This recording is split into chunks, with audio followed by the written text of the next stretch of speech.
席间猎户听喝醉的老刘在那吹嘘，说刘梅村里来了3个年轻人，以前是跳大神的，能赶黄大仙。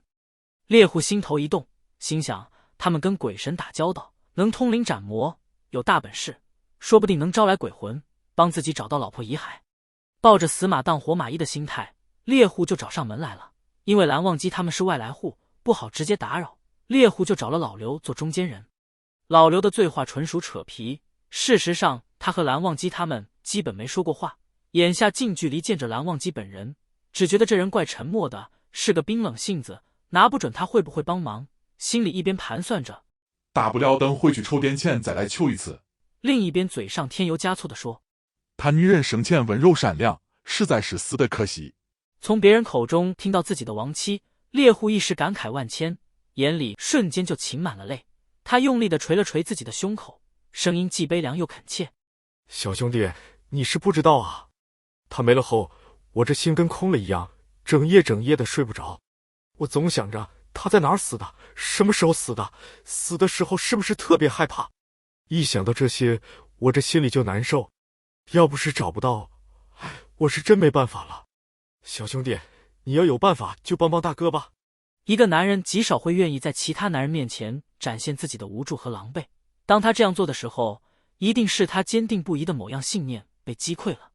听完猎户所说，蓝忘机沉默了一会儿，询问了女人的样貌和失踪的时间。温宁本来在一旁当蘑菇，听完了他的描述，一拍脑袋，这位姑娘我好像见过。猎户眼睛瞬间亮了一下，在开口时声音都抖了，真的？蓝忘机和老刘也对他投以期冀的眼神。温宁见大家都盯着自己，说话又开始结巴起来，我也不确定，但是山上的游魂不多，应该就是他。蓝忘机问，你还记得是在哪儿见的吗？离这里多远？温宁道，记得，不算太远。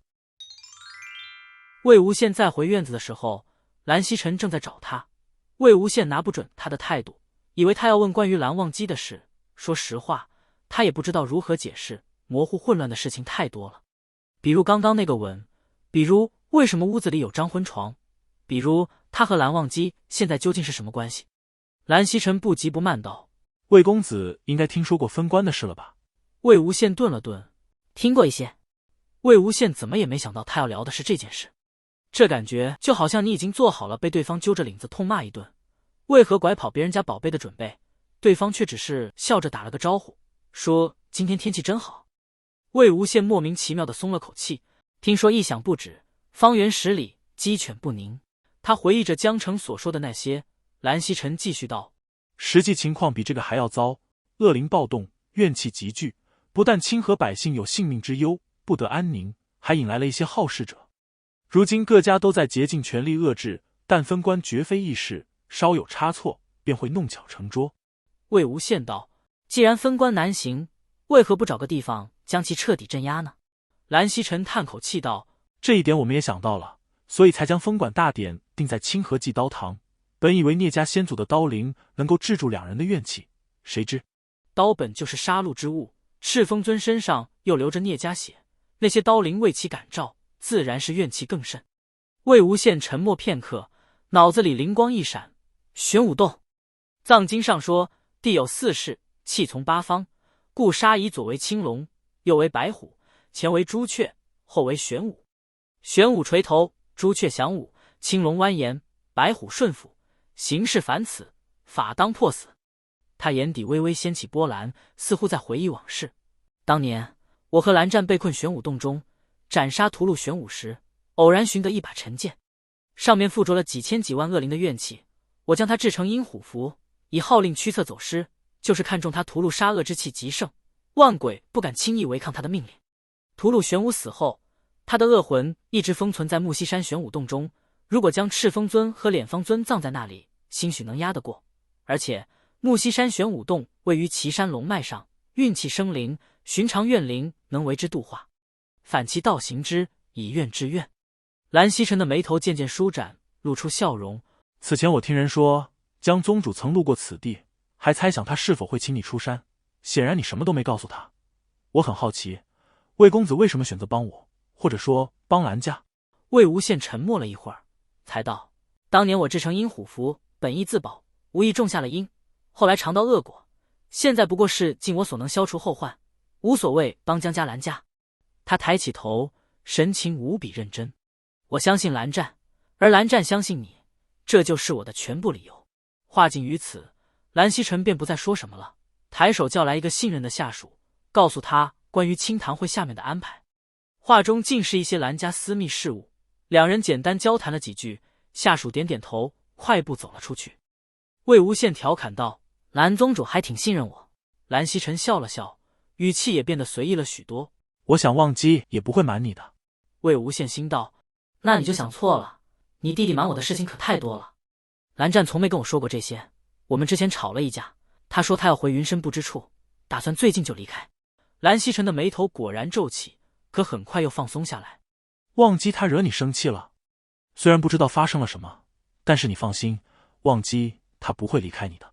魏无羡本来只是随口一说，可蓝曦臣的回答就像一簇火苗在心头咻地燃了起来，那微妙的热度撩得人胸腔酥麻。他本能地觉得自己似乎探到了什么秘密，就好像在打乱的线团中摸到了最关键的线头。他努力克制好自己的表情，好让自己看起来很正常，可他什么都不告诉我，总是让我自己猜。蓝曦臣对处理这种问题似乎很有经验，他缓缓道：“有时候我们太在乎一个人，将对方视若瑰宝，一味付出就会忘记去问对方究竟需要什么，想要什么。忘记他之前没有过经验，喜欢一个人时也不知该如何正确的表达。如果你们两个不坐下来好好谈一谈，很容易生出误会。”蓝曦臣仍喋喋不休地说着，魏无羡却一反常态的安静。可事实上，他只有靠抓紧自己的膝盖，才能让自己的手看起来不那么颤抖。长时间以来，他告诉自己要放平常心，小心翼翼地靠近，敏感地拿捏自己的位置，唯恐在二人之间惊起太多波澜，打破眼前的镜花水月。所以他根本没往蓝忘机真的喜欢上他这方面想过，以至于无从察觉自己和其他人在蓝忘机眼中有多少不同。蓝忘机一直以来是以什么样的眼神在看他，又对他抱有怎样的感情？当从蓝曦臣口中确认心中所想后，一股难以抑制的兴奋在他胸中翻腾，就像不断喷薄的岩浆，恨不得大吼几句才过瘾。蓝湛喜欢他，蓝湛真的喜欢他。蓝曦臣自然没有任何理由骗他，更没有任何理由去开这个玩笑。可期待太久的结果就这么突然掉在他面前，魏无羡却有些不敢伸手接了。他试探道：“泽无君，你知道我们的事？”因为过度兴奋，他的喉咙有些发紧。好在蓝曦臣只以为他是因为秘密被发现而担忧，并没有多想。应该说，整个蓝家没有不知道的。啊，这就远超他的预料了。蓝老先生他也知道。蓝曦臣宽慰道：“你放心，叔父他虽然没有同意，但也没有否认，而且忘机答应过，说他会把你带回去的。”魏无羡眉毛微微抽了一下。带回去？那家伙怎么那么自信？之前还耍脾气要回家呢。蓝曦臣对他心中所想浑然不觉，继续道：“走之前，忘机特别叮嘱我，前几个月一定不要来打扰你们。叔父也知晓忘机的打算，所以魏公子，你大可不必为此担忧。忘机他13年前就做出的选择，不会因为这些就轻易改变。”13年，魏无羡愣了一瞬，然后整张脸都亮了起来。他想起那些蓝忘机不愿告诉他的有关那13年的秘密、烙印、界边痕。蓝忘机究竟是从什么时候开始就准备了这一切？是答应和他归隐，还是云平城那晚，或者更早之前大梵山上救他的时候？魏无羡犹豫片刻，又问：“泽无君，我想知道蓝湛身上的伤也和我有关吗？”蓝曦臣深吸口气，端坐起来，脸上有些难以置信。“你不知道？”魏无羡道：“不瞒您说，修习轨道让我缺失了部分记忆，我不知道他身上那些疤痕是怎么来的，也不知道那时候发生了什么。您之前说过，有些话就算我问了，他也不一定会说。可是，我是真的很想知道关于他的事。如果那些和我有关，可以拜托泽无君告诉我，当年究竟发生了什么吗？”蓝曦臣看着他诚挚的双眼，沉沉地叹了口气。竟然是这样。山中村南面有山泉瀑布，怪石嶙峋，云烟浩渺，草木中只有一条弯弯曲曲的小路。顺着温宁的指引，4人1狗很顺利的就找到一块空地。这地方多兰草，路重地滑，不小心就能把人摔一跤。前几天下暴雨，雷火劈掉了几棵崖边榕树，这块临近崖壁的空地就变得十分危险。